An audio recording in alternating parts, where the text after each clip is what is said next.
Es lo de hoy, o sea, ¿quieres estar con la gente? Tienes que estar donde está la gente. ¿Y dónde está Exacto. la gente? Está en las redes sociales. Así que estos son los nuevos púlpitos. Entonces somos una iglesia en salida, una iglesia de puertas abiertas, que ya no está esperando que llegues tú a la iglesia, sino es nosotros salimos a encontrarte, a compartirte y a hacerte, pues descubrir lo que Dios quiere para ti, ¿no?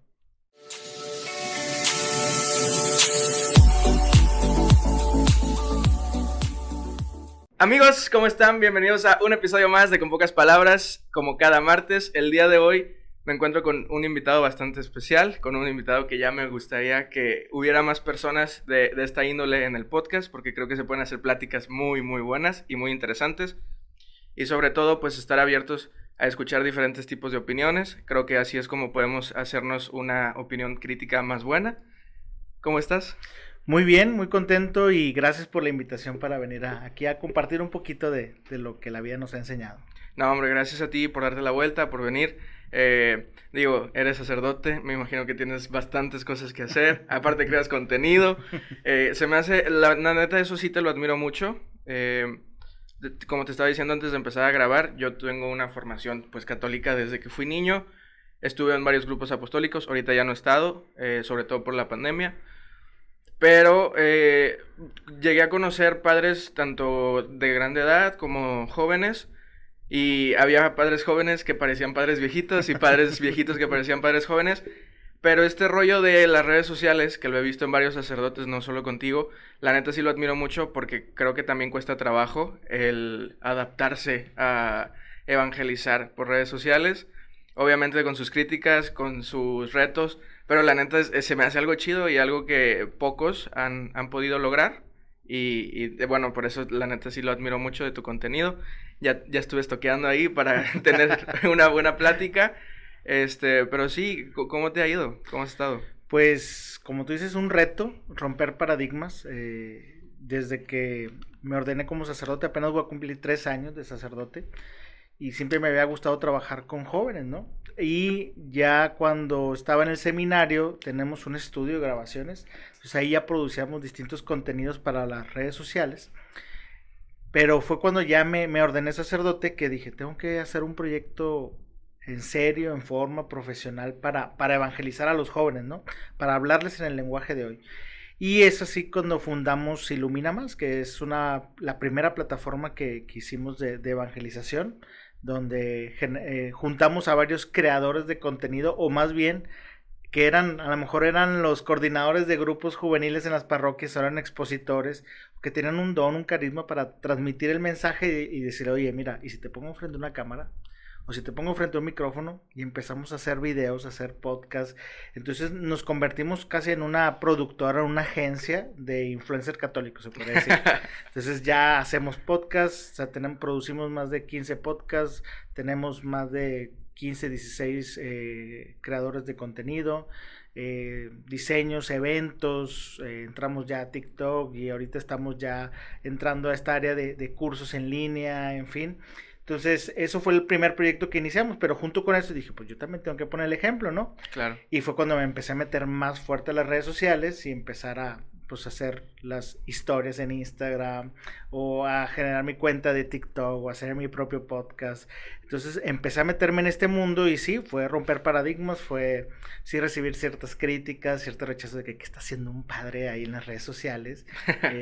Haz el padrecito, quiere ser famoso y todo. Y yo, no, es que es lo de hoy, o sea, ¿quieres estar con la gente? Tienes que estar donde está la gente. ¿Y dónde Exacto. está la gente? Está en las redes sociales.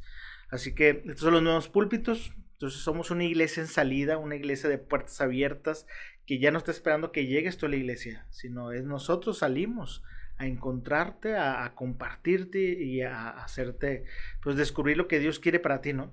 Sí, claro. Utilizando un micrófono, utilizando ahora cámaras. De diferentes medios. Sí. Sí, como hay una frase que me gusta mucho que es el fondo es lo que importa, o sea, el fondo, digamos, de tu idea, Ujú. pero conforme pasa el tiempo tienes que acomodar la forma, ¿no? Actualiza. Exacto, entonces yo creo que eso es algo bastante interesante y muy difícil, porque de repente nos casamos mucho con la forma, y nos cuesta irnos moviendo, pero sí, qué cool. Y te iba a decir, ya antes de entrar en sí a lo que va a ser la plática un poquito más densa y más entretenida, eh, tu contenido es literalmente para todo público. He visto que también tienes, por ejemplo, el Evangelio para los niños. Se me hace bastante padre.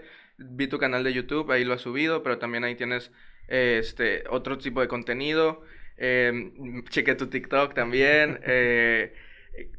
Tu contenido es a lo que me refiero, porque ahorita también está este rollo de, no, es que si eres creador de contenido tienes que tener un nicho bien cañón, y tu contenido es para tu nicho, pero pues en cuestión, ya digamos, ya de eclesiástico, pues tu contenido sería para todos, ¿no? Esa es la diferencia, sí, digo, yo ya me chuté muchos cursos de marketing, de publicidad, de redes sociales, o sea, la verdad es que me he metido a especializarme más y lo que te dicen es, define tu público, define el tipo de contenido que vas a hacer.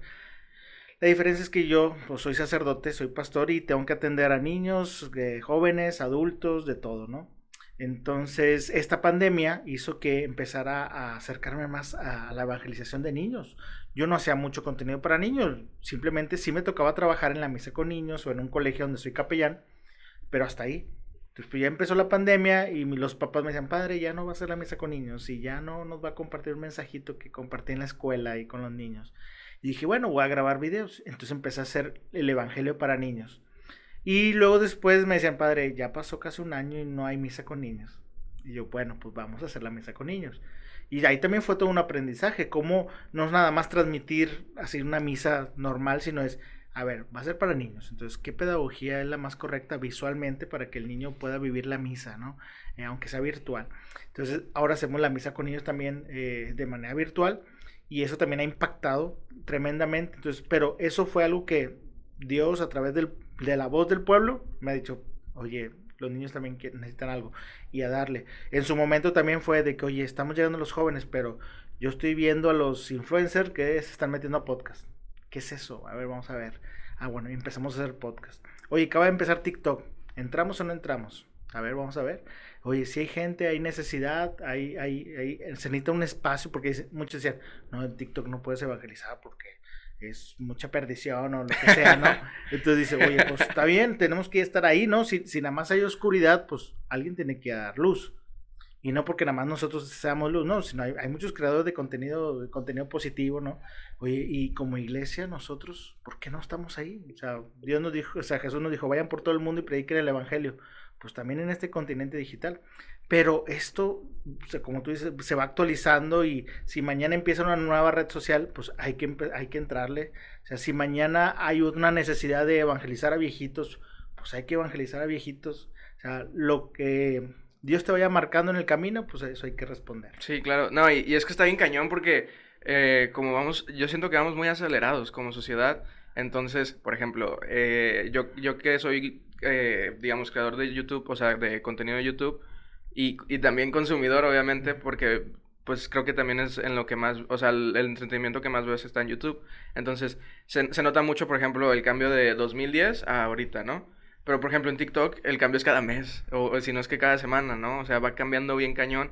Y el estilo que hacían de TikTok cuando empezó TikTok ya para nada es parecido al de ahorita. El baile de ahorita mañana cambia. Exacto. Y en un mes ya no tiene nada que ver. Y hasta el formato, ¿no? O sea, por ejemplo, antes usaban mucho de que tenía que ver muchos cortes y que se viera así. Transiciones. Sí, sí, sí. Y ahorita ya casi para nada. O sea, si lo haces, pues te ves como alguien que se quedó atrás y fue cuestión de meses. Entonces también está bien cañón eso, que el cambio cada vez es más rápido y pues te lo exige a la sociedad, ¿no? Sí, entonces por eso sí hay que definir. Ciertamente sí yo he definido, en un principio cuando empezó TikTok, pues yo estaba ahí muy metido. Ahorita ya es demasiadas cosas que estoy trabajando, entonces tengo que elegir cuáles son las que impactan más. O sea, ahorita TikTok, bueno, hago TikTok yo creo que unos 2 al mes, yo creo. Ahí de vez en cuando tengo chance. Pero no dejo de generar contenido en Instagram o en YouTube o así. Pero entonces ya uno ya va definiendo dónde realmente debe estar. Y yo ahorita estoy, de hecho, personalmente yo estoy asumiendo un papel más de tipo productor, ¿no? De estar detrás de la raza y decir, a ver, ¿qué onda? ¿Y qué onda con tu podcast? ¿O qué onda con tus videos? O, oye, ¿no te ha ocurrido hacer otra cosa nueva? O desarrollando proyectos nuevos. Entonces yo me veo un poquito más acá atrás. Tras bambalinas. Sí, más creativo, ¿no? Ya, súper bien. Oye, antes ya también de empezar, qué irónico también, ¿no? Esta cuestión de que parece que lo que te acercó más, por ejemplo, a los niños, o sea, irónicamente porque nos distanciamos de ellos, pero lo que hizo que te distanciaras de ellos pandemia. personalmente, también hizo que te unieras más a ellos, ¿no? Ujú. Y aquí va una frase que también me gusta, que es, lo que nos distancia no es la distancia, o sea, por, digamos, los metros, los kilómetros, sino la comunicación. O sea, igual y puedes tener una persona al lado, pero si nunca le hablas, estás alejadísimo de ella, ¿no? Sí, y yo creo que también el fenómeno de este tiempo es, o sea, posiblemente hemos conocido muchas personas que nunca hemos visto en persona. Sí. O sea, y me ha tocado ahora que como he generado esta comunidad virtual, ¿verdad? Hemos tenido una que otra reunión donde nos hemos visto por primera vez, ¿verdad? Y el típico chiste de que, a ver, deja ver tus pies porque nada más te he visto por Zoom, ¿no? Pero ya vernos en persona y decir, oye, qué raro se siente que te quiero, que ya hemos compartido mucho, que hemos vivido cosas, pero nunca nos habíamos visto en persona. Y la primera vez que lo ves en persona, ya lo quieres abrazar, ya le quieres contar todo, o sea, te emociona, siendo que nunca lo habías visto en persona. Y antes era al revés, primero te lo presentan y Sí. ya lo conoces, y ya después hablas por teléfono, mensajear y así. Pues bueno, esta es una nueva experiencia. Sí, no, por ejemplo, yo que empecé la universidad en plena pandemia, pues casi ni a mis maestros los he visto en persona y a muchos de mis amigos de WhatsApp, pues tampoco, ¿no? Pero bueno, quiero tocar un tema que se me hace muy interesante. No sé si sea polémico, pero la neta, Chino y yo estuvimos en un live platicando de eso. Porque me metí así denso, o sea, cuando me gusta un tema me gusta investigar mucho. Vi un debate, por ejemplo, de si valía la pena creer en Dios en pleno siglo XXI, y ahí es donde escuché este argumento, que de hecho ya lo había escuchado, pero es que sale en la película de Batman contra Superman, y lo dice Lex Luthor, y luego ya me puse a ver bien qué onda, y es pues de otro man de hace muchísimo más tiempo que se llama Epicuro, que es esta teoría del mal, que básicamente dice, para los que no la conozcan, que hay, digamos, una paradoja con Dios, ¿no? Porque si Dios fuera omnipotente, ¿por qué existe el mal, no? Entonces, es una crítica desde antes que exista el cristianismo, entonces, a muchos dioses que se les consideraba bondadosos, de si son omnipotentes, entonces no son tan bondadosos como creemos, o tal vez sí son bondadosos, pero entonces no son omnipotentes, porque sigue existiendo el mal, ¿no? Me gustó también porque me puse a leer las contraposturas, creo que es Tomás, Tomás, sí, sí. fue creo que de las que más me gustó, porque también como vi que la contradecían mucho era, por ejemplo, el pecado original, que la verdad se me hace como un as bajo la manga, pero me gustaron otras posturas, no sé, quisiera saber más o menos. ¿Qué fue lo que te llamó la atención de Santo Tomás de Aquino? Me gustó la parte de la ausencia o sea, del bien, ¿no? O sea, que él explica el mal, El mal es ausencia la del bien. ausencia del bien, pero también se me hace interesante este rollo de, ok, el mal es la ausencia del bien, pero siendo honestos, o sea, el mundo que vivimos tiene cosas muy, muy padres y muy bonitas, pero también tiene cosas bien gachas. Eh, entonces, por ejemplo, todo este rollo de cómo explicas la pobreza, ¿no? Ujú. O sea, son temas muy cañones. Eh, Obviamente tampoco es meter a la fuerza a Dios como si fuera una ecuación, porque no Ujú. funciona así.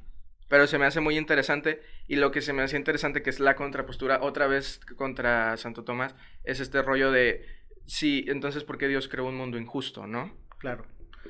Bueno, primero hay dos primicias que hay que aclarar o poner en la mesa. Dios nos ama y quiere que seamos felices. O sea, ese es lo que Él quiere, ¿verdad? Porque si no, entonces Dios es malo, ¿por qué nos permite esto y lo otro? Nada más que aquí la cuestión es, nosotros al ser humanos tenemos ciertos límites de comprensión, de entendimiento y de la trascendencia. Entonces, bueno, de la premisa esta de que Dios nos ama y quiere vernos felices, ok. Pero parte del amor que Él nos da y de la felicidad que quiere de nosotros, tiene que haber libertad. O sea, tú tienes que ser libre para corresponder a ese amor. Tienes que ser libre para disfrutar y para optar por esa felicidad que Él te está ofreciendo. O sea, entonces, si Dios es omnipotente, claro, o sea, Él en cualquier momento puede decir que ya no hay maldad. Pero ese decir ya no hay maldad te está impidiendo a ti tomar decisiones porque tú tienes que ser bueno como un robot. O sea, no te vas a no hay opción de equivocarte porque te la quité. Entonces ahí sí hay una libertad, ahí hay un amor sincero, hay un amor libre o no hay una libertad. Entonces ahí ya es donde, a ver, ok, sí es cierto.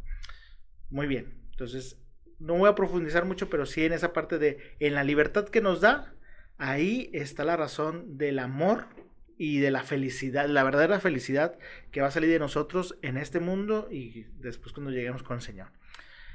Segunda cosa que hay que también entender es, en nuestro entendimiento, en nuestra libertad y en nuestra voluntad de tomar decisiones, pues a veces no tomamos las correctas. Y es ahí donde afectamos a otros o nos afectamos a nosotros mismos, ya sea nuestra salud o algo, o atacar a otro o demás. ¿A qué voy con esto? Una vez escuché una reflexión que decía, ¿por qué Dios no manda, o sea, por qué Dios no hace algo para eliminar este mal? Y alguien decía, es que Dios hizo algo, Dios te hizo a ti. O sea, Dios te hizo a ti para eso, para que todos fuéramos felices. Como dicen, oye, hay hambre en África, sí, pero si todos compartiéramos nuestros alimentos, no hubiera hambre en el mundo. Eso está bien cañón, porque sí. Estadísticamente hay más comida. Hay más comida de la que necesitamos. Sí. Y falta. Sí. Y o sea, hay más recursos. Hay más recursos para. O sea, y decía el obispo Talamante, si no me equivoco, de aquí de Monterrey. Él dice: lo que a ti te sobra, no te sobra. Es más, ni siquiera es tuyo. Le pertenece a alguien que le falta. O sea, todo lo que tenemos nosotros de sobra, más bien le pertenece a alguien. Y nosotros lo estamos teniendo. Por X razón no digo que sea injusto, que no, porque nosotros trabajamos y el otro no. No quiero entrar en ese detalle, sino simplemente es, si realmente viviéramos nuestra humanidad ideal, no faltaría nada. Hay dos películas que soy malísimo para los nombres, pero espero que con la referencia se entienda. Una donde había como que un ascensor con muchos niveles y bajaban una plancha con comida. Y Okay. cada nivel, era como celdas, entonces estaban atrapados. Y el tipo despertaban, y tú estás en la celda 5, ¿no? Tú estás en la celda 200. Y pasaba una plancha con bastante comida. Entonces, el primero se atascaba de toda la comida, ¿no? Y el segundo también, y el tercero y cuarto. Y ya cuando llegaba al último 200 no había nada. Entonces uno dice, oye, pero ¿por qué estamos sufriendo? Ah, porque después pasaba una semana o no sé cuántos días y luego amanecías en otro. Okay. Entonces el que estaba en el primer lugar ahora estaba en el último. Y había alguien que dice, a ver, espérate, si nos ponemos de acuerdo, esto es comida para todos. Nada más agarra algo y ya. Y no, porque a mí cuando me tocó en el 200 no me llegó nada y casi me moría. Y no, ahora sí, y hasta había gente que desperdiciaba la comida y todo. Entonces, esa era también una analogía de nuestra realidad, ¿no? De cómo cuando estamos en una posición de abundancia o de poder, somos egoístas, ¿verdad? Y actuamos en cuanto al mal, con la libertad y con nuestra voluntad. Y cuando estamos en otra posición de vulnerables, pues ahí a veces añoramos, pero también no disfrutamos. Y otra película que quería hacer referencia en este mismo del actuar, ay, pero ya se me fue. ¿De qué se trata? Era la película esta. Híjole. Se me fue. No se me fue. No te preocupes. Espero que ahorita en un rato más se me acuerde. Igual pero, estamos hablando de otra cosa y te acuerdas. Pero en esa línea de la libertad que tenemos nosotros para decidir si podemos ayudar, o sea, si queremos actuar con bien o con mal. O sea, esa es en esa libertad. Y es nuestras propias decisiones las que hacen que exista el mal y no Dios. Oye, ¿por qué Dios nos castigó? ¿Por qué Dios permite que haya esto o aquello? Pues más bien es porque nosotros hemos permitido con nuestro actuar personal y social que existe ese mal. Pero es un tema muy profundo, muy denso. Muy escabroso, muy denso. Pero al final yo invitaría a los que nos estén escuchando es muy fácil señalar y decir, ¿por qué Dios permite este mal? Yo antes de señalar a Dios y por qué Dios permite este mal es, ¿por qué yo actúo? O sea, ¿por qué yo actúo mal? O sea, todos en algún momento somos egoístas, somos avariciosos, de alguna manera actuamos con mal, o sea, no siempre, no nos define. O sea, Dios hizo bueno todo, entonces, pero tenemos esta debilidad, esta concupiscencia de llegar a hacer el mal. Entonces, primero antes de señalar al otro es, ¿y yo por qué actúo mal? Yo porque a veces señalo al otro, pero en mi familia yo tengo problemas o soy incluso, no sé, con la comida de la casa, yo veo por mí, o me trato con las personas, actúo mal, o porque pienso mal, o sea, primero entender por qué nosotros, y cuando yo entiendo mi mal, yo voy a poder entender, o sea, que el otro peca distinto a mí, pero o sea, el otro peca y yo también peco, pero de distintas maneras. Y no por eso hay que juzgarnos y rechazarnos. Y pues Dios en esa libertad y en ese amor que nos da, ese querer que seamos felices o sea, en nuestra propia libertad, en nuestra voluntad y entendimiento, es ahí donde pues a veces no actuamos como Él quisiera, Claro. como Él nos ha diseñado. Ah, ya me acordé de la película. Bien. No tiene, no me acuerdo el nombre, pero era de que según estos son extraterrestres, de manera muy sigilosa, silenciosa, empezaron a tomar posesión de los cuerpos humanos, Ok. y eran una especie muy avanzada. Entonces poco a poco se fueron adueñando de la humanidad, y ellos, había una escena muy padre donde iban a un centro comercial, a un supermercado, y nada más había una marca de Fab, de cuenta, de jabón y todo. Y el humano que estaba tipo como que actuando como si fuera de ellos, y dice, oye, ¿por qué nada más hay una marca y no había tanta publicidad? Y, o sea, nada más hay una marca de esto. Le digo, sí, es que ustedes humanos compiten y se autodestruyen ustedes solos. No, pues si alguien hace el jabón, pues es el único jabón, es el servicio para todos. Entonces, una sola marca de jabón, una sola marca de esto, del otro, o sea, todos. Y dice, oye, ¿y tu sueldo? No, nosotros no tenemos sueldo, o sea, tú trabajas haciendo lo que te corresponde aportar a la sociedad. Y cuando tú tienes necesidad de algo, vas a la tienda y tomas lo que tú requieres para ti. O sea, era una utopía total, o sea, Sí. eso, pero, y lo mostraban como que es que nosotros somos más avanzados, o sea, nos hemos perfeccionado en eso de tomamos lo que necesitamos y aportamos a la sociedad lo que podemos aportar. Lo que necesita la Sí, sociedad, ¿no? sí, y todos aportamos y así, entonces ahí se supone que ya había erradicado el mal. Que está cañón porque se parece en cierto punto a lo que era el comunismo, ¿no? Que no funcionó como debería Sí, de haber funcionado, pero idealmente, utópicamente, porque por ejemplo, si se hace ese argumento con lo que vivimos ahorita, que es el capitalismo, te van a decir, no, es que se hace un monopolio, uh-huh. que hasta ahorita casi parece que existen muchos, eh, pero llevándolo a un trip más filosófico ahorita, vámonos parte por parte, Ok. porque creo que hay mucho de lo que podemos hablar en base a la respuesta. ¿Cómo funciona la libertad que Dios nos da? Porque creo que lo podemos agarrar de muchísimas corrientes, ¿no? Una, por ejemplo, está en estas frases, ahorita me dices qué opinas de ellas, de por ejemplo, Dios sabe lo que hace, hay un plan perfecto, entonces a mí sí me hace mucho ruido este rollo, ya lo he platicado con varios amigos que también, y se ha hecho plática muy buena, y por ejemplo uno me dijo, no, es que Dios hace cuenta que te tiene un punto A y un punto final, ¿no? O sea, digamos un punto A y un punto B, y lo que tú hagas en medio, pues ya va a ser tu decisión, ¿no? Y ahí entra el plan perfecto. Pero también entra mucho esta corriente que me llama mucho la atención, que es digamos, el determinismo y la dialéctica del materialismo histórico, que también la libertad es limitante con, digamos, los materiales que tenemos, ¿no? O Uh-huh. sea, porque, o sea, y aquí entra, ¿no? O sea, digamos, porque estamos tomando tal vez esta agua, ¿no? Tal vez si fuimos libres de comprarla o de estar tomándola ahorita, o por ejemplo, yo te la puse ahí, ¿no? Entonces, sí podríamos entrar a no, pero yo decidí tomarla, no decidí tomarla, pero también es un limitante.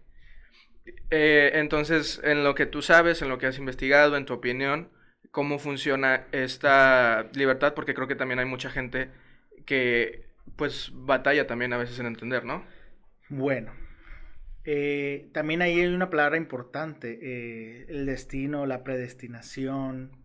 eh, aquí voy a dar el resumen y luego ya después desarrollo más. Resumen es, una cosa es que Dios tenga un plan para ti, así entendiendo de que tú vas a dar este paso porque yo quiero que des este paso. O sea, o más bien Dios conoce lo que tú vas a optar en tu libertad. O sea, Dios conoce lo que tú vas a elegir, porque te conoce mejor que tú mismo. Y porque para él no hay tiempo, no hay Sí, límites. eso Entonces él está bien es cañón. un total presente. Entonces lo que está pasando aquí en este año, también él está viendo esto, él está viendo todo. Que O digo, sea, perdón por sí. interrumpirte, pero, por ejemplo, sí, sí es difícil entender eso, ¿no? Pero, por ejemplo, ¿has visto la de Interestelar? Sí, Por ejemplo, ándale. cuando está en esta parte donde le manda los mensajes a su hija, que literalmente el tiempo es parte de lo físico, ¿no? Ujú. Algo Es así. que sí, entonces se da cuenta que el tiempo, el kairos, que es el tiempo de Dios, porque uno dice, no, pues, o sea, un ejemplo, digo, y a lo mejor la gente aquí le va a explotar la mente con esto, pero es que mi abuelito ya falleció y ya está en el cielo. Sí, sí, sí, ciertamente, para nuestro tiempo físico ya está en el cielo. Y luego yo cuando sea viejito me voy a morir y voy a llegar al cielo. Y si te dijera que vas a llegar al mismo tiempo que tu abuelito. O sea, todos vamos a llegar porque deja de haber tiempo, entonces Dios no está recibiendo al mismo tiempo todos, o sea, todos estamos llegando En con vez él. de que sea como una línea Sí, temporal, sí, de se que convierte. primero uno, luego otro, no, no, no, para Dios es un eterno presente, entonces todos llegamos juntos. Entonces, Dios conoce tu vida, pero eso no quiere decir que conocerla haya hecho que tú optaras por tales decisiones, ¿no? Es más bien como un tipo de, dicen es que es como un Google Maps, ¿no? De que sí, ciertamente queremos llegar al cielo. Entonces, Dios te dice, oye, tú deberías de ser de esta manera, yo te hice con estos dones, estos talentos, soñé contigo que ibas a ser sacerdote, no sé. Pero tú optaste por no ser sacerdote, te casaste. Bueno, y aquí como que redireccionando. Y entonces Ok. tomaste otro camino, pero te quiere llevar a donde mismo. Y no, pues te divorciaste. Ok, chin, pues. Y ahí Dios, pues sí, le duele y todo, pero dice, bueno, redireccionando. Y o sea, siempre va a tratar de llevarte hacia Él, de que seas, te ama tanto que Él nunca va a perder la esperanza de hacerte feliz. O sea, de que realmente seas pleno. Y vamos a trascender en ese feliz. ¿Jesús en la cruz era feliz? Sí. Oye, ¿cómo se la estaba pasando bien mal? Pero era feliz en el sentido de que él era pleno porque sabía que estaba cumpliendo con su misión. Entonces, no que no haya problemas y que todo sea felicidad y placer y todo. No, no, no, la felicidad va mucho más allá. O sea, el papá que está bien cansado, pero sabe que le está dando a sus hijos lo mejor, o sea, él se siente pleno y feliz, aunque esté cansado, ¿verdad? Entonces, Pero entonces, por ejemplo, la felicidad sería un estado, es una emoción, o sea, porque la emoción, por ejemplo, con la que llego a entender que muchas personas se equivocan, es la alegría, ¿no? O sí. sea, la alegría es momentánea, pero entonces la felicidad para ti, ¿qué es? ¿Es como un estado, digamos? ¿Es un proceso? ¿Cómo lo verías tú? Pues es de todo, digo, como tú dices, oye, alegría es un sentimiento que puede pasar de alegría a tristeza y Sí, así. y dura segundos, Sí, ¿no? ciertamente, es un sentimiento que, una emoción, y ya. Felicidad, si nos vamos al término de felicidad, sí podríamos llamarlo como un estado en la cual tú decides estar o no, o sea, esa es la opción, estado, o sea, felicidad. No, no, no, estoy en un estado de depresión, de tristeza, o sea, ya no es un sentimiento nada más de algo que me acaba de pasar, sino es un estado en el que quiero vivir encerrado, quiero vivir así, no sé, o sea, perdido en mí mismo en esta circunstancia. La felicidad se trabaja, claro está. Claro, sí, O sí, sea, sí. se va autodescubriendo, se va perfeccionando. Y O con sea, ayuda, sí, ¿no? sí. O sea, Jesús decía, oye, yo voy descubriendo la voluntad del Padre. O sea, y la iba descubriendo en cada uno de los momentos. Vemos a Jesús predicando, vemos a Jesús descansando, vemos a Jesús haciendo milagros, vemos a Jesús orando en el huerto, llorando y así de que, oye, Señor, yo no quiero esto, pero si es tu voluntad, pues vamos a darle, ¿no? Oye, ¿y ahí era feliz Jesús? Hay una felicidad interna, o sea, sí, porque se estaba sintiendo pleno, estaba respondiendo a lo que él sentía que estaba llamado a hacer. Pregúntele a un médico que no ha dormido en 24 horas y está ahí sanando gente, ayudando y acaba de salvar la vida de alguien y dícele, oye, ¿eres feliz? A pesar de todo lo que has sacrificado, o sea, a pesar del cansancio, eres feliz, o sea, estás feliz. O sea, hay en un estado de felicidad en ti, sí, nada más que me vas a ver con la cara toda cansada y todo. No tengo a lo mejor la sonrisa, pero, o sea, soy feliz. ¿Sí? Y que eso va junto con pegado con el ser y hacer, ¿no? También. de que pues hago cosas o sea, para estar feliz o soy alguien que me hace feliz. O sea, esa es la gran diferencia, ¿verdad? Eso está bien cañón porque creo que a como nos lo quieren vender hoy en día, te dicen que para ser tienes que tener, ¿no? Y hay una frase que me gusta mucho de Kant que dice, el ser humano es un ser en sí mismo, o sea, no necesita nada. Y ahorita como que está este rollo de, bueno, para que seas feliz necesitas el carro, necesitas la casa, y ya cuando lo tengas vas a ser, ¿no? Es que si le preguntas a un pobre, a alguien que no tiene nada, oye, ¿cómo serías feliz? No, teniendo mi casita, yo sería muy feliz. Ok. Y luego, imagínate que esa persona ya se acostumbra a tener su casita. Oye, ¿qué te haría feliz? No, tener una camionetita. Ah, bueno. Y luego después, oye, ya tienes una situación económica bien. ¿Qué más te haría feliz? No, pues tener una quinta. O tener una casa más grande. Oye, ve con un multimillonario que en teoría ya debe tener todo lo que ese pobre quería tener. Ve con un multimillonario y dile, oye, ¿qué te haría feliz? No, a mí me haría feliz tener un yate enorme o un avión privado y O así. llegar a la Sí, luna. quiero un viaje que me lleve a la luna. O sea, si vas a buscar tu felicidad en cosas o en acciones, ¿verdad? También en hacer. O sea, yo voy a ser feliz hasta que suba el Everest. Yo voy a ser feliz hasta que haga una mega fiesta y donde yo tenga muchas mujeres o donde, etcétera, ¿no? Nuestra felicidad la estamos poniendo fuera de Hasta nosotros. algo más cercano, ¿no? Yo voy por ejemplo, digamos, en caso personal tuyo o en uno mío, digamos, yo voy a ser feliz hasta que tenga novia, ¿no? Entonces, de repente tienes una relación y dices, ¿qué onda? Por ejemplo, yo voy a ser feliz hasta que seas sacerdote y te ordenas y dices, ah, ok, Y lo que, yo sí, cuando yo decía, yo quiero ayudar a gente, yo quiero ser sacerdote, y alguien me dijo, me dice, ser sacerdote es la plataforma para hacer las cosas que tú deseas. Pero porque si tú dices, no, quiero ser arquitecto, ese es tu sueño, sí, ser arquitecto. Entonces cuando te gradúes, tu sueño va a ser hecho realidad. O sea, no importa qué vayas a construir. O sea, tu sueño ahí se termina. No, tu sueño es, no, yo quisiera diseñar y crear y hacer lugares para que la gente se divierta o que viva o que esto, lo otro. Ah, ok. Y ser arquitecto es un paso más dentro de... Pero aquí lo importante es, hay que buscar el ser. Ahorita no soy arquitecto, soy estudiante. Bueno, ¿y eres feliz? ¿Eres feliz siendo estudiante? ¿Qué te falta? ¿Qué tienes que hacer? O más bien, ¿qué tienes que trabajar en ti mismo para ser feliz ahorita como estudiante?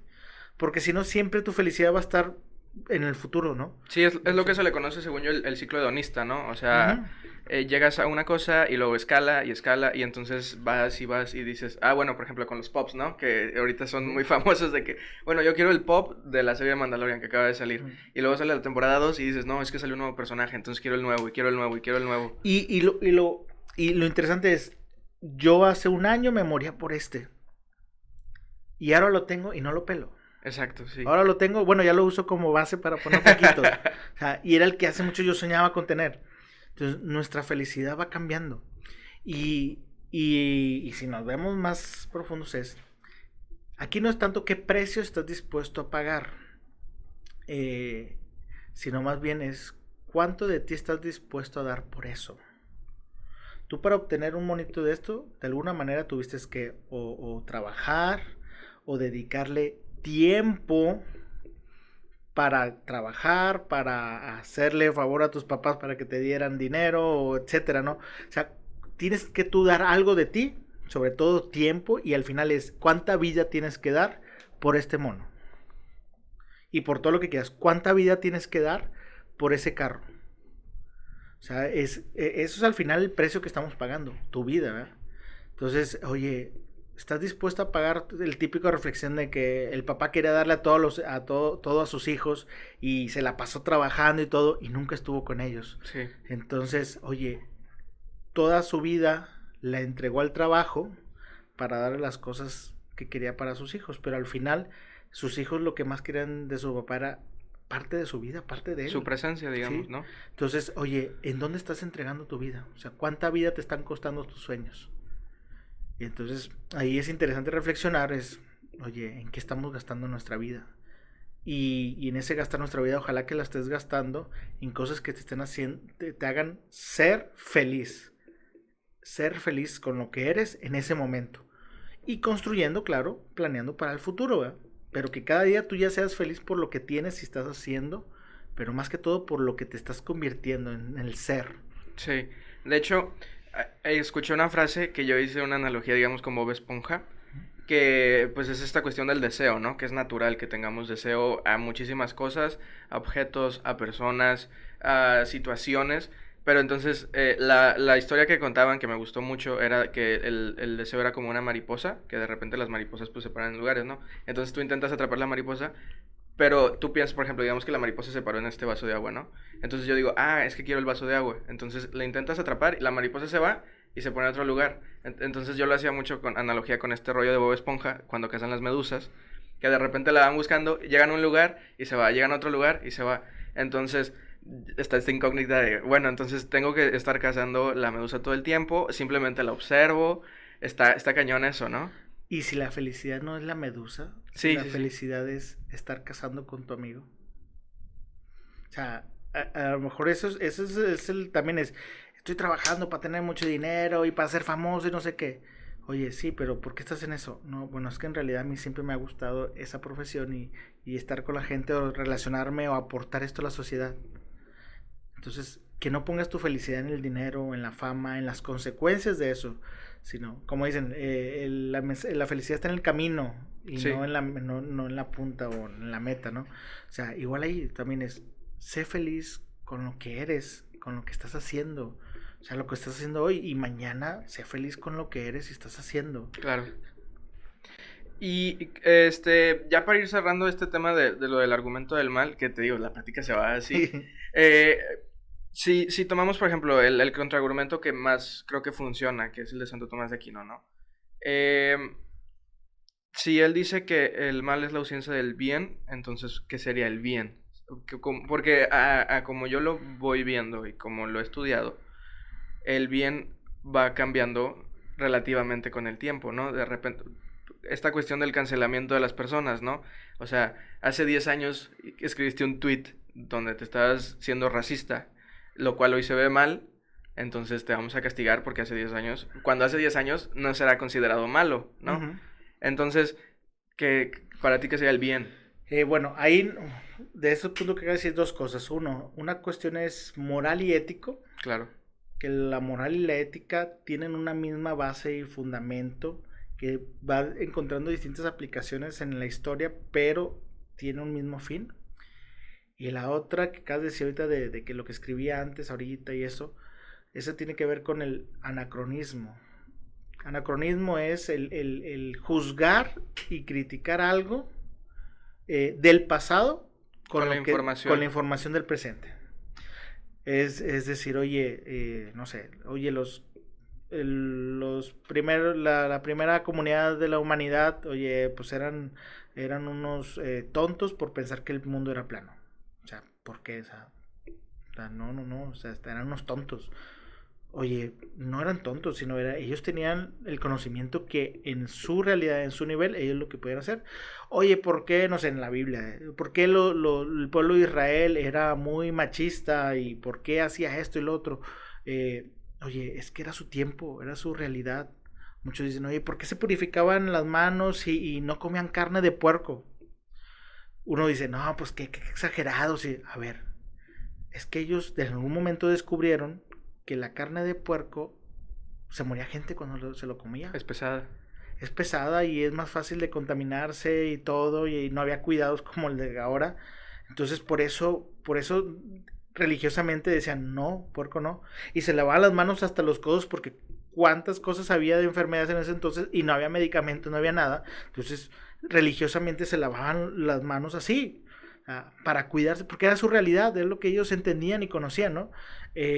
Entonces, oye, ¿por qué juzgamos el pasado con lo que sabemos del presente? Más bien es, mira, sí, hemos evolucionado, hemos aprendido y esto es lo que creíamos antes y lo que ahorita estamos pensando a lo mejor mañana o así como dicen que en TikTok en un mes va a cambiar, ¿no? Sí. Entonces, el anacronismo, ahí tener cuidado, no podemos juzgar el pasado con lo que sabemos en el presente. Y ¿qué onda con el bien? ¿Qué es el bien? Sacando un poco lo ético y moral de las acciones, es el bien. ¿Qué es el bien? El bien tiene que trascender más de que yo ayudo. O sea, yo te doy una moneda y ese es el bien. No, no, no. El bien es algo interno, Claro. es algo que se vive y el bien es simplemente es, y perdón que lo voy a decir, pero es algo bueno. O sea, es algo bueno, es algo que trasciende, es algo que me realiza como persona, es alguien que me hace sentir pleno, es algo que me hace ser quien Dios ha pensado para mí. O sea, Oye, pero por ejemplo, si te pongo el ejemplo del bien ya en un extremo, digamos, o sea, a mi parecer, digamos, Hitler mm, no estaba él pensando, él pensaba que estaba haciendo un bien ujú. al mundo, ¿no? Pero pues hizo atrocidades, por ejemplo, los campos de concentración, pero él a su pensar estaba haciendo bien porque quería mejorar su raza, ¿no? Hasta un término un poco racista y clasista en muchos sentidos. Pero esa es como la duda que también me genera esto de igual y para alguien su bien o lo que lo hace sentir pleno, para ti no lo es. ¿Cómo hacemos esa distinción? Bueno, es que ahí va el otro asunto, es el mal es la ausencia del bien, ok. Si tu concepto de bien, tu sentir bien, no es el 100%, o sea, o sea, el ejemplo del vaso o de esta botellita de agua es, o sea, yo pienso que, o sea, Hitler pensaba que estaba haciendo el bien, pero a lo mejor no dimensionaba todo lo demás, o sí lo dimensionaba. O sea, ¿tú crees que Hitler no sabía que había gente sufriendo? Claro. Sí, sí, sí. Entonces, él de alguna manera optaba y decía, no, porque eso es necesario para el bien. O sea, hay que sacrificar a los discapacitados o a los judíos y sí, mátalos. Oye, el matar, el atacar ya es un acto, o sea, que hay una cierta maldad. Entonces, oye, sí así sabía que había cosas malas. Claro, él quería algo bueno para los suyos. Entonces, ya en ese de ser egoísta, el buscar algo propio, aunque sea algo bueno, o sea, oye, tú estás trabajando mucho para obtener cosas para tu familia. Oye, sí, pero en el camino hiciste esto o aquello y que afectó a otros. Sí, pero era algo bueno, sí, pero estabas consciente del otro, sí. Entonces, ahí había una ignorancia o había simplemente un hecho de decir, sí, también esto malo lo estoy haciendo por esto bueno. Entonces ya no es totalmente el bien, o sea, hay Y, una ausencia de bien en esa parte de mi conciencia con los demás para darle más prioridad a este bien que sí. Entonces yo creo que sí, todos somos buenos por naturaleza, Dios nos hizo buenos a todos. La cuestión aquí es que cada quien opta en dónde ser más bueno, porque nunca vamos a ser completamente buenos. Cuando seas 100% bueno, eres Dios. O sea, eres Dios. Entonces, oye, nos equivocamos, ya sea por ignorancia, ya sea por presión. O sea, algo que yo aprendí mucho en la pastoral penitenciaria y que me lo enseñaron mucho es, o sea, aquí hay gente mala. Y yo decía, no, no hay gente mala. Hay gente buena que tuvo que hacer acciones malas porque las personas buenas no hicieron el bien que deberían haber hecho. O sea, no le pagaron lo justo o los políticos no hicieron lo que tenían que hacer para que él tuviera las condiciones necesarias para educarse y para poder servir mejor. Sus papás estaban limitados de etcétera y no hicieron bien su papel y por eso el hijo actuó mal. O sea, a veces somos consecuencia del mal de otros, ¿no? Pero a lo que voy es, la ausencia del bien es el mal, sí, incluso en nuestra propia persona. Nuestra ignorancia o nuestro optar por el mal es ahí donde estamos limitando el bien que tenemos cada uno. y puede funcionar la frase de el bien mayor. O sea, ¿tú qué opinas de esta cuestión de, por ejemplo, también se puede sonar mucho como el fin justifica los medios? Pero, no sé, es que eso está muy cañón. Hay muchos dilemas éticos, por ejemplo, el del tren, que pues, solo hay dos caminos, en uno atropella a 5 personas, en otro una. Ninguna de las dos situaciones es buena, pero pues, ¿qué elegirías? O sea, Sí, está porque cañón. también ahí desarrollan más ese el tren de que, bueno, sí, una persona o cinco, sí, pero los cinco son viejitos y el uno es un jovencito. Entonces, ¿qué? Pues matas a los cinco viejitos porque ya vivieron y dejas nada más al uno joven porque va a vivir más. O porque el que es uno solo es el presidente o el papa y el otro son cinco personas X. Entonces, ¿cuál? Eh, es que está complejo y más ahorita para desarrollar, pero el bien justifica los medios. Yo no estoy de acuerdo. O sea, porque también, o sea, si Hitler Sí, sí, sí. tenía una idea, se puede decir de que hoy sí, una sociedad unida, perfecta, más buena y todo. O sea, ok, pudiéramos encontrar cosas buenas de ahí. Oye, pero los medios era arrasar con todos los demás, que no que pensaran como ellos o que a él le caían mal. O sea, ahí ya no, o sea, no puedes justificar los medios. Y lo del bien mayor, otra vez Hitler, oye, el bien mayor, no, pues sí, el bien mayor es que seamos mejores, que nos administremos mejor, mata a los que nos van a estorbar. Es un bien mayor. Sí. O sea, vamos a vivir súper bien, pero vamos a matar a los otros. O sea, no se puede justificar algo así. Pero también puede haber esta misma aplicación en muchas cosas que pueden parecer muy buenas y que a lo mejor son buenas. Así, oye, vamos a desarrollar, no sé, esta vacuna. Pero para hacer esta vacuna tenemos que matar a 100,000 personas. Pero vamos a rescatar a millones. Pues sí, pero ¿y esas 100,000 personas qué onda? ¿Sus vidas qué? O sea, si tú fueras una de esas 100,000 personas, ¿qué onda? O sea, Sí. ya no es tan bien. Cuando te lo acercan empáticamente, ya cambia un poquito la opinión. Y eso es lo que en nuestra realidad ahorita, en nuestra actualidad, se está yendo más a tomar decisiones por la línea empática que por la razón. O sea, yo te digo, no, es que pobrecito, o sea, los perritos. A mí me encantan los perros, ¿verdad? Pero nunca voy a poner a un perro arriba de la persona. Entonces, ¿cuántos perritos viven mejor ¿Qué personas? que personas? Sí. O que tú pones un video en las redes sociales donde es maltratado un perro y no puede ser, y haces y donas y todo, y ves a una persona fuera del 7-Eleven tirada en el piso y todo, y es más, es invisible, ¿no? Ni siquiera te das cuenta. Está bien cañón que a veces hasta humanizan a los animales y empatizamos más que con las mismas personas. Y es una crítica que a mí me gustó mucho últimamente con lo de Ralph, el conejo, Uh-huh. que de todos, obviamente es un problema y no es que esté bien, pero pues hasta cierto punto también es hipócrita, ¿no? Sí, porque, oye, pues entonces te pongo, ¿por qué no ves un video de África? Donde están muriendo de hambre, o aquí en Desde las aquí, cosas o sea, pobreza, sí, en la está pobreza. cañón. O sea, o la persona que está allá afuera del 7-Eleven ahí en la puerta pidiendo algo, y para ti es totalmente invisible. Sí. Bueno, amigos, continuamos de una pequeña parada técnica. Oye, ya para ir cerrando, también porque tampoco tenemos muchísimo tiempo y quisiera tocar este tema también. ¿Cómo funciona la espiritualidad conforme a la religión? Lo he platicado también con muchas personas. ¿Para ti es lo mismo? ¿Van de la mano? Digo, he escuchado diferentes opiniones. Una que me llama mucho la atención es, por ejemplo, la espiritualidad existía, pero la religión fue necesidad más, digamos, política. Hay una crítica muy fuerte a la religión de este rollo político.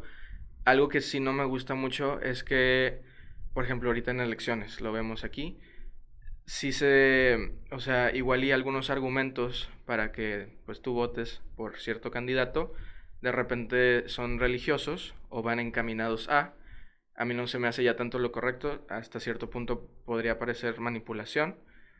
Eh, Muchos amigos míos ya dicen, no, pues cero religión y pura espiritualidad, ¿no?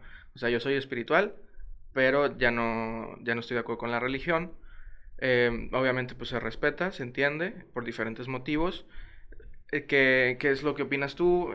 ¿Cómo ves esta cuestión?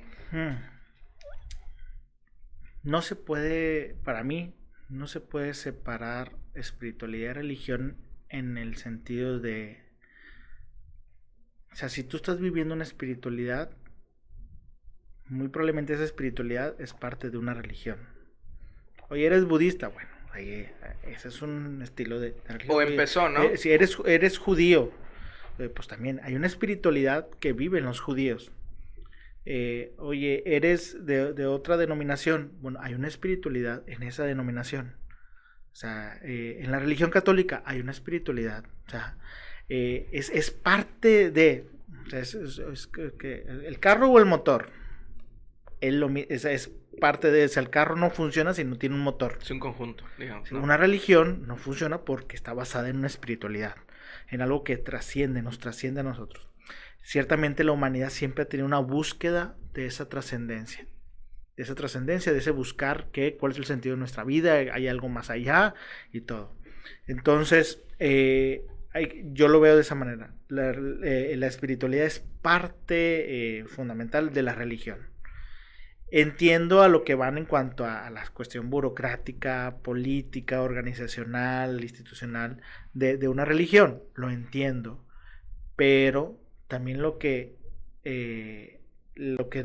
normalmente dicen así como que no, yo religión y no iglesia, perdón, yo espiritualidad no religión, o yo creo en Dios, no en la iglesia. Híjole, es que ahí se me hace que hay falta de conocimiento, porque decir, oye, ok, ¿tú crees en Dios? Sí. ¿Crees en Jesús? Sí. ¿Y cómo conoces a Jesús? No, pues en la Biblia, ok.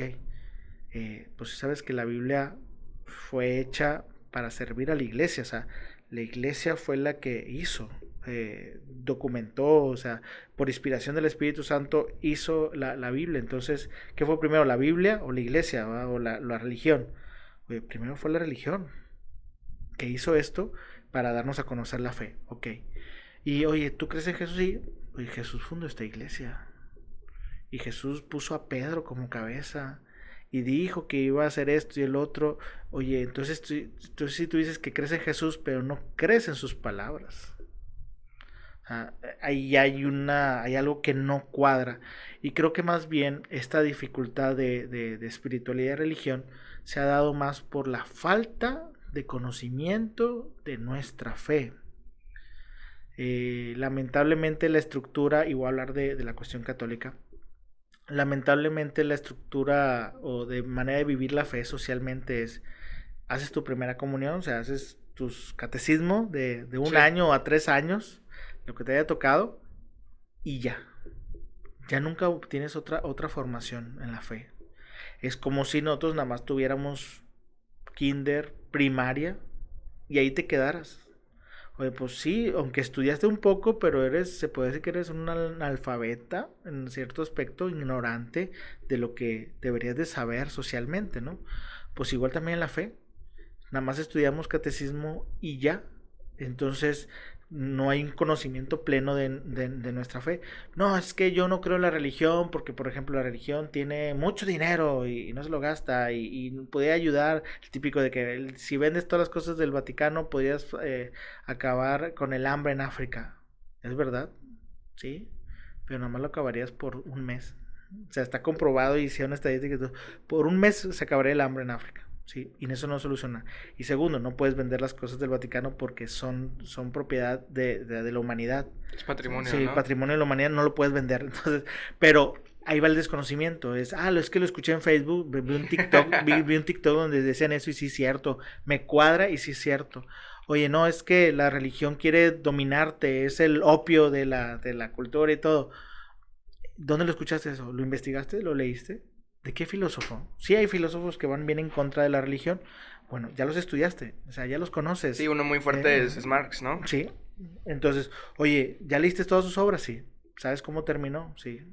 ¿O no?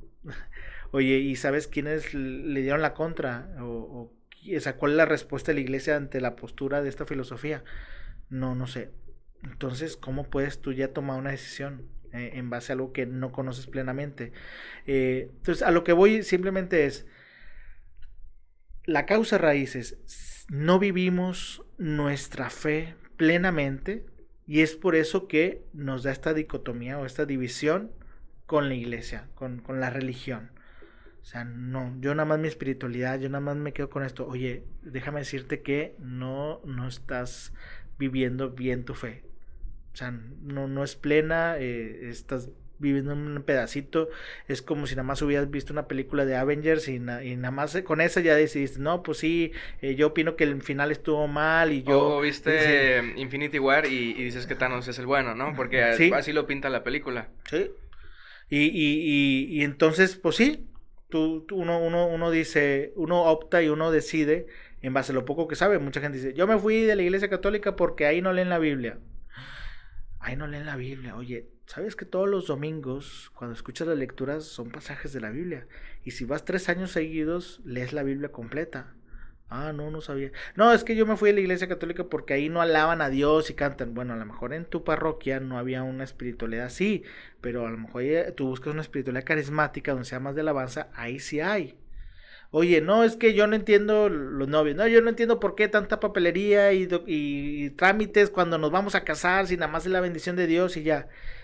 Pues sí, en teoría sí es la pura bendición de Dios, pero sí sabías que acá ha habido muchos casos de personas que estaban casadas en otros lados, que nada más se cambiaron una letrita de su apellido o algo, y la iglesia de alguna manera también quiere cuidar el sacramento y quiere cuidarte a ti para que no sucedan estas situaciones. No, y Sí, también pues es necesario que haya un registro porque también se pueden hacer pasar por ti, ¿no? exacto, o sea, puede haber mil cosas, pero la gente como desconoce tanto lo burocrático de la iglesia, que al final es una institución, sí, pero es una institución que salvaguarda nuestra fe. O sea, y oye, ¿por qué el Papa dijo esto? Oye, pues es que el Papa conoce muchas cosas, tú nada más conoces un pedacito, entonces si te hace ruido es que a ti también te falta conocer más cosas, ¿no? O sea, investigar y todo. Lógicamente nunca vamos a conocer todo lo de nuestra fe, todo lo que en lo que se ha desarrollado en la doctrina de la iglesia en estos tantos años. No, y mucho menos porque a mí me gusta mucho esta frase de que el que asume que sabe es porque sabe poco y el que sabe mucho piensa que no sabe casi nada, ¿no? Exacto. O sea, nunca vas a poder saber todo. Pero eso no quita de que investigues y que de alguna manera te dé luces para lo que sabes. Pero bueno, a lo que voy con esto es, si separamos religión y espiritualidad, es alguien que realmente no conoce su religión. Y porque, para empezar, no se puede separar una religión de la espiritualidad. Que queramos hacer nuestra fe a nuestra medida, esa es la tendencia que ahorita está más de moda. O sea, hago lo que me conviene, hago lo bueno. E incluso a veces me atrevo a decir que no eres fiel a eso. Una vez me tocó una persona que llegó, no, como que no quería confesarse, nada más veía que estaba pasando por ahí cerca y le dije, oye, ¿qué onda? No, pues sí me voy a confesar. ¿Y por qué estás aquí? No, pues porque yo no quiero, pero se va a casar mi hermano y por eso tengo que venirme a confesar. Ok. ¿Y por qué no? Es que yo no creo en la iglesia y yo tengo mi propia espiritualidad, mi propia fe. Ok. ¿Y en qué consiste tu propia fe? No, pues que en Dios, en la trascendencia, en mi contacto con Dios directo, no necesito de la iglesia, no sé qué. Bueno, platícame cómo es tu contacto con Dios. No, pues así, o sea, la realidad, no, pero ¿qué haces tú? O sea, yo quiero saber de tu religión, de tu fe, de tu espiritualidad. ¿Cómo que haces? Al final la persona dijo, no, pues es que realmente no hago nada. O sea, hago esto, lo otro que me dan placer y siento yo que es espiritualidad y entonces ya lo hice a mi medida. Y yo, ok, entonces eso es fe, eso es espiritualidad. O simplemente estás viviendo una miseria de lo que realmente conoces o crees conocer de la religión y te causa tanto conflicto el no poder cumplir con todo o no atreverte a vivir todo o tratar de conocer todo lo que te falta y por eso decides optar por esta nada más esta parte así. Entonces, por un lado yo digo, es la ignorancia, es el falta de conocimiento y de vivir tu fe.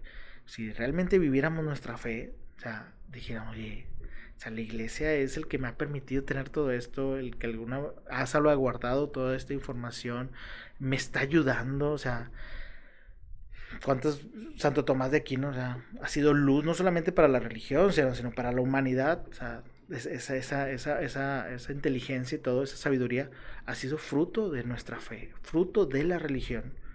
Entonces, yo nada más invitaría a aquellos que quieren separar, bueno, primero no se puede separar porque es parte de, y lo otro es, yo te invitaría a que conocieras más tu religión y que descubrieras que hay que vivirla plenamente. Eso no quita, también entiendo, no, yo la religión no. ¿Por qué? Porque hay malos testimonios. También. Sí, no es que la iglesia sea mala, sino los que estamos adentro a veces actuamos mal. Sí. Había Napoleón, no sé quién fue el que dijo, voy a destruir la iglesia. Y que no sé si un obispo o un papa le dijo, si nosotros aquí adentro no la hemos podido destruir, menos tú allá afuera. Sí, está.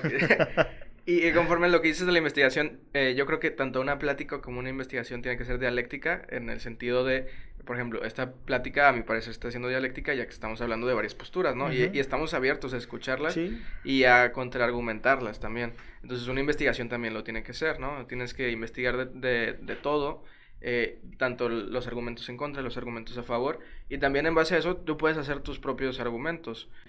Eh, ya para cerrar, lo que te quería decir es, por ejemplo, ¿crees o qué opinas también de esta cuestión de se necesita actualizar, digamos, el canon de la iglesia? Porque también en ese aspecto, pues, digamos, como la última actualización fuerte ya tiene tiempo de que pasó, ¿no? O sea, los concilios no son muy... Digo, también es muy difícil también ponerte de acuerdo con todos está cañón. Hacer cambios fuertes puede provocar reacciones malas, reacciones buenas. Pero también hay una crítica muy fuerte a esta cuestión y esa creo que es la que más llego a entender, igual y también es por ignorancia, pero en cuestión de la Biblia, o sea, estudiándola un poco, eh, obviamente entra este rollo del anacronismo, pero ¿por qué la figura de Dios es tan diferente, por ejemplo, en el Antiguo y el Nuevo Testamento, ¿no? O sea, cambia mucho. Obviamente hay una evolución de tiempo muy fuerte, Ujú. pero también no convendría también, digamos, actualizarla cada cierto tiempo. Obviamente, pues los sacerdotes en sus homilías intentan hacer eso, yo lo entiendo, pero en el estudio de la Biblia, pues ya es una escritura que sí ha ido actualizándose poco a poco, pero no sé, también entra este rollo de que queremos todo un poquito más rápido, tiene que ser todo más fluido. ¿Qué opinas tú? Bueno, aquí hay dos cosas. Uno en cuanto a la escritura de la palabra de Dios, de qué palabras dice y todo, y las traducciones, que esa siempre, la Biblia siempre está traduciendo, se vuelve a traducir, se vuelve a traducir, y siempre se traduce para que se entienda en la actualidad, se entiende el sentido. O sea, si ya la tradujeron en el año 500, ¿por qué ahorita están saliendo nuevas traducciones todavía? Si ya se tradujo una vez, o sea, ya, pues es que la traducción se va actualizando, ¿verdad? Ujú. No que cambie la palabra de Dios, sino simplemente se hace más entendible Sí, para... es como si nos Sí, ponemos a leer el Quijote, ¿no? O sea, está bien cañón. sí, está bien pesado, pero, y ese, hasta eso, yo no sé si hay actualizaciones, creo que no, o sea, simplemente es, léelo tal cual, y interpreta que es ese tiempo, ese momento y ya. Para que se entienda un poquito el contexto de la Sagrada Escritura, es como si yo aquí escribiera ahorita es, ¿no? Pues que mi abuelito pues, colgó los tenis. Y este escrito, pues bueno, aquí entendemos ahorita en esta realidad todavía, ya no se dice mucho, pero todavía es de que, oye, pues se murió, o sea, su abuelito se murió, pues eso dijo que colgó los tenis. Oye, pero si nos vamos 1000 años después y encuentran este documento donde el padre Borre dice que su abuelito colgó los tenis. Era una práctica de aquel entonces. ¿Qué Raro, significa? qué raro colgar los tenis, Ah, ¿verdad? es porque tenían cables en las Sí, calles, sí. ¿verdad? Y era una decoración en las calles de colgar los tenis, ¿no? No sé, oye, y hacen la traducción y dicen, bueno, o sea, la lectura original dice que el abuelito colgó los tenis. Pero ya los que analizan dicen, bueno, aquí está diciendo que murió su abuelo. Entonces, acá en las traducciones de la Biblia se trata de respetando lo más fiel a las palabras exactas, pero que se entienda en tu contexto. Hay Biblias para México y hay Biblias para Latinoamérica. Y para España. Sí, y para España. Hoy tenemos el mismo idioma español, sí, pero Cambia bien cañón. cambia. Entonces, eso por un lado. Por un lado, en cuanto a la escritura. Por otro lado, la actualización del mensaje. Sí se actualiza. Se actualiza. Están los teólogos. O sea, los teólogos, ellos hacen, hay mucha teología donde hacen una exégesis, donde hacen todo un análisis de una lección divina también, donde hacen todo un análisis de la palabra de Dios. Y, a ver, creo que hoy el Señor nos está invitando a esto. Un ejemplo, ahora en la pandemia, el Papa Francisco, que hizo este gran evento donde se unió todo el mundo, yo creo, no importa, no fueras católico, y él agarró la cita bíblica donde estaban los apóstoles en medio de la tormenta, ¿verdad? Y actualizó. Estamos en medio de una tormenta, pero ¿de dónde que estamos sujetados? Y esto y lo otro. O sea, está actualizando la palabra de Dios porque la palabra de Dios es viva, es eficaz, entonces actualiza en el momento. No estoy cambiando las palabras, pero sí le estamos encontrando qué es lo que Dios nos quiere decir el día de hoy con eso. O sea, y es impresionante cuando uno se mete a estudiar la palabra de Dios, es impresionante cómo cómo está hecha la palabra de Dios, cómo estas palabras acá quieren decir esto y cómo se hila y cuál es el trasfondo, por qué dijo Jesús estas palabras ¿Y no otras. no crees que pasa este fenómeno, por ejemplo, de las nubes, de interpretación? No sé, vemos una nube y digamos alguien ve una luna y yo veo un queso y alguien más ve un perro. O sea, Sí, sí se da, o sea, sí se da, pero sí se da, pero tienes que tener un buen contexto, un buen conocimiento de la Biblia para saberlo interpretar de la manera más fiel. sí, entre más Sí, contexto e investigación, pues sí, creo que porque si no nos vamos de que, ay, corta tu mano si es causa de pecado, oye, te la vas a cortar literalmente, pues no, ¿verdad? La vas a interpretar, pero no dudo que hay alguien en la humanidad haya hecho, yo creo que sí hay casos ahí documentados de que gente que lo tomó literal y lo Saludos hizo. al Bronco. Sí, saludos al Bronco, no. Oye, pero sí, o sea, la interpretación también va en el conocimiento del contexto y todo, ¿verdad? O sea, uno que si quiere leer la Biblia y estudiarla y aprender, tiene que saber el contexto en el que se vivía, el significado de las palabras, el tipo de traducción que se hizo y todo, porque hay muchas cosas que, oye, yo a veces digo, la palabra de Dios dice esto aquí, pero ¿sí sabían qué significa esto? ¿O es porque los judíos acostumbraban a hacer esto o otro? Entonces la gente, yo no sabía, ya entendí, ok. Bueno, ese conocimiento nos falta. Sí, cuando tienes el contexto cambia muchísimo. Y yo lo asimilo mucho, por ejemplo, con aprender un idioma, que hay palabras que no existen, por ejemplo, en el español y en el inglés sí, o en el portugués sí. Entonces, cuando tú conoces esa palabra, pero sabes que no tiene traducción, dices, no manches, o sea, literalmente es como si tuviera más repertorio en mi cerebro, literal. Y un caso práctico de la Biblia es Apocalipsis. Apocalipsis es miedo, es profecías, es fin de mundo, es todo. Y dije, oye, cuando escribieron el Apocalipsis era nada más para esa vida actual y era para esa persecución de los romanos. O sea, nada que ver o sea, con el fin del mundo. Que sí, sí tiene imágenes que nos llaman hacia la trascendencia, hacia el final cuando nos encontramos con el Señor. Sí tiene referencias a esos momentos, pero no está hablando literal que ahorita va a aparecer un dragón de 7 cabezas, ¿verdad? Aparte es bien poético. Sí. O sea, es como si nos pusiéramos a analizar poesía como si fuera pues un libro de texto histórico, ¿no? Está cañón. Oye, Caperucita Roja, o sea, el lobo va a aparecer en cualquier momento, el lobo nos va a comer. Sí. Sí, entonces, oye, no, es que esta es una historia que enseña algo, ¿verdad? Pues también acá el Apocalipsis fue escrito con un tipo de escritura o de narración que ya no se maneja el día de hoy. Y lo interpretamos así, y el 666 a veces me da risa de que los satánicos y todo, de que el 666 se refería al emperador romano, o sea, nada que A ver. Nerón, ¿no? Sí, sí, pero pues oye, no, ahorita ya lo utilizan de que sí, para ir en contra de la iglesia y todo. No, hijo, no, creo que entendiste mal. Sí, y ya lo último, que era parte de esta misma pregunta, ¿por qué Dios va cambiando tanto conforme el tiempo? ¿Es porque nosotros evolucionamos y lo conceptualizamos diferente? ¿O cómo funciona? En la palabra de Dios, o sea, que al principio era como que el Dios guerrero, el Dios sí, claro, castigador. sobre todo porque venían un pueblo guerrero, ¿no? Que peleaba por un lugar donde establecerse. Sí, sí hay una pedagogía, o sea, la Biblia no se tiene que entender que es una pedagogía, es un aprendizaje de Dios. Y los mismos judíos lo entendían, el pueblo de Israel. Por ejemplo, el pueblo de Israel, no, nuestro Dios es el Dios de los ejércitos, nadie nos va a ganar. Y ciertamente se llevaba una racha de nunca perdían y fueron conquistando y llevaron a la tierra prometida y todo. Pero llegó Nabucodonosor, que nadie puede pronunciar la Biblia, y él les ganó, los hizo prisioneros. Entonces, chécate ahí la transformación, la maduración de la fe. Porque los judíos dicen, oye, ¿cómo que nosotros tenemos un Dios de los ejércitos? Y mira, aquí estamos de prisioneros, no podemos hacer nada. Entonces, el pueblo de Israel dijo, bueno, pero ¿sabías que aparte de Dios de los ejércitos, es el Dios de la creación? E hicieron ahí escribieron, en ese momento de ser prisioneros, escribieron el Génesis.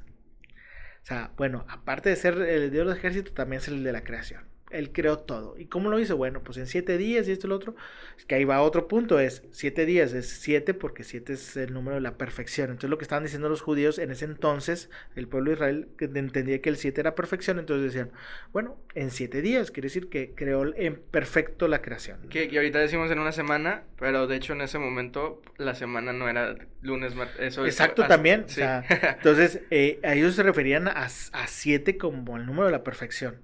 Entonces, ellos hicieron toda una catequesis, toda una formación para que el pueblo de Israel no perdiera la fe, sino más bien la madurara y decir, sí, somos un pueblo de Dios del ejército, pero también es Dios de la creación, y esto estamos pasando por una etapa de prueba, y bueno, y así va madurando, ¿verdad? Y Jesús vino, yo no vengo a cambiar ningún punto ni una coma, yo vengo a darle plenitud a lo que ya saben, a que lo entiendan bien. Pero también según los judíos, pues sí rompió ciertas leyes que para ellos eran, ¿no? Sí, rompió porque el pueblo judío también llegó a ese extremo de era la ley por la ley, claro, y no el espíritu de la ley. Sí, pero pues bueno, yo creo que aquí cerramos para que no se nos vaya más el tiempo. De verdad, muchísimas gracias por venir. Para toda la gente que lo está escuchando, si son nuevos, suscríbanse al canal, ya casi llegamos a los 1300 suscriptores. Vale, felicidades. Entonces, suscríbanse, píquenle a todos los botones, compartan si les gustó, si no les gustó, dejen su comentario, estamos abiertos a debatir sobre todo. Y de verdad, muchísimas gracias por darte el tiempo, darte la vuelta. Y pues esperamos una parte 2 con otros temas, porque creo que se puede hablar de mucho más. Claro que sí, muchas gracias. Pero pues bueno, amigos, nos vemos como cada martes. Adiós.